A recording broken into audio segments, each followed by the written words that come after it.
Sabi, oh. Kano?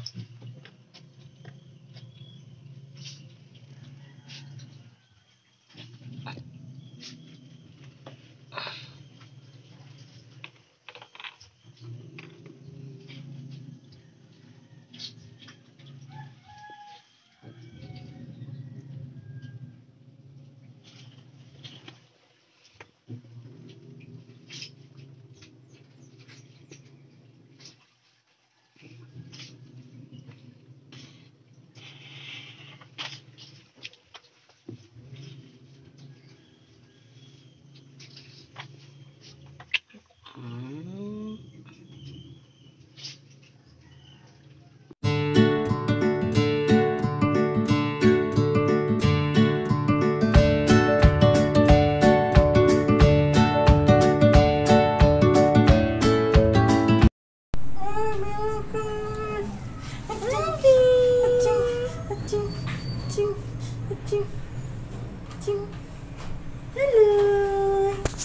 Nakahagsak ka?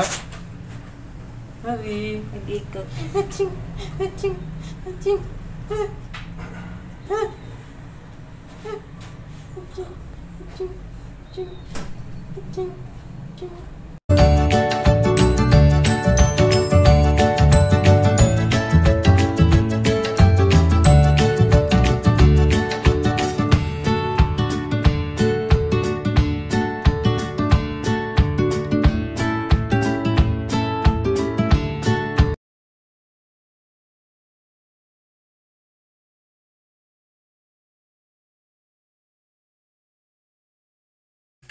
Hello po, ito po si Abe. Ito po yung aso namin. Yun po. Ito po. Nagkasakit po siya ng parvovirus. Tapos, yun nga. Nagsusuka. Tapos, yung dumi niya mabaho at tsaka langsa na may parang sabi na dugo na daw eh. Kaya yun.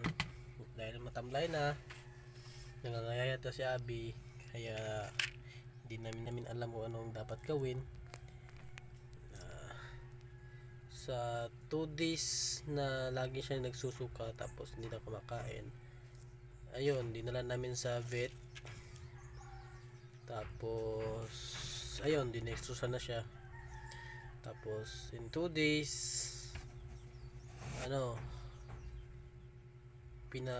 pinarelease na namin siya kasi hindi na kaya sa budget. Unang araw pa lang 6,000 na yun, tapos pangalawang araw umabot yata ng 10,000 plus. Kaya yun, nilabas na lang namin siya sa sibility na yun, pero naka-dextrose pa rin. Tapos yun, medyo kumalma na siya, hindi na siya masyado nagsusuka. Kaya pero hindi pa siya totally naka-recover.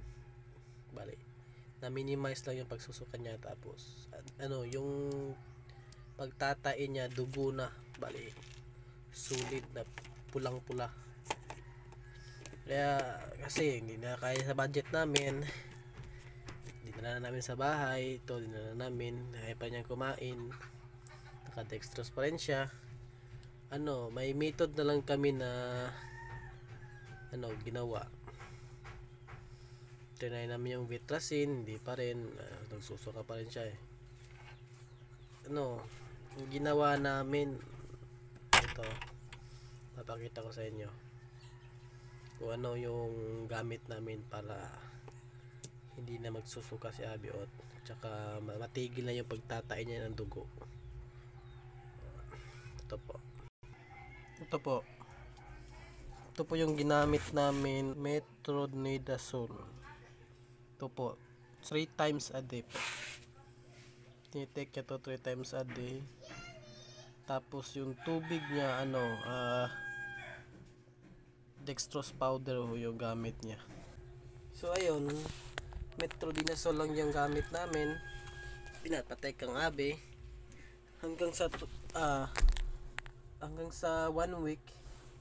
yun, umiinom na siya ng tubig. Pero hindi pa rin siya fully recovered, naka-dextrose pa rin siya. Kaya yun, lagi pa rin namin pinapatek ng metronidazole. Yun lang po, para sa walang pera o walang budget pang vet, tapos nalaman nyo yung simptomas ng aso nyo, katulad kay Abby na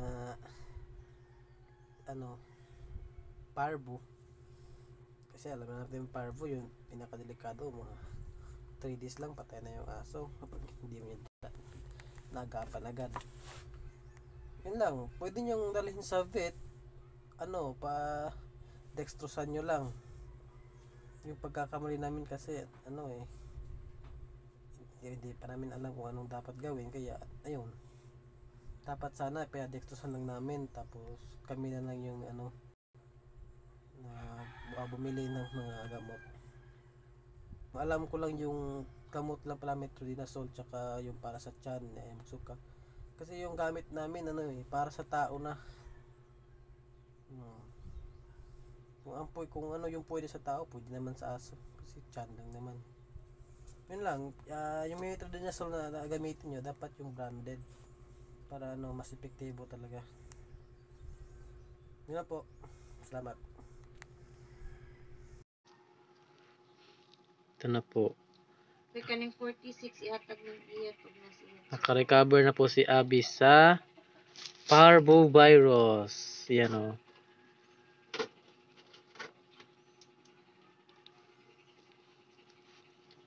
Ito na po, kumakain na po siya ng ulo ng manok. Ayan. Inihaw ng ulo ng manok. Hindi po ito nilaga, inihaw lang po.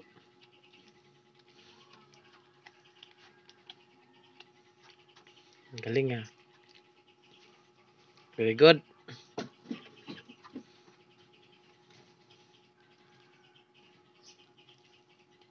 Yan.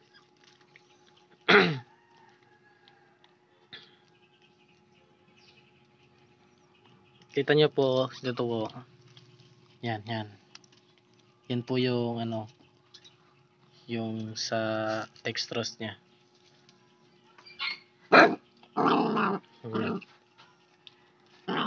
Bumalik na yung gana niya sa pagkain.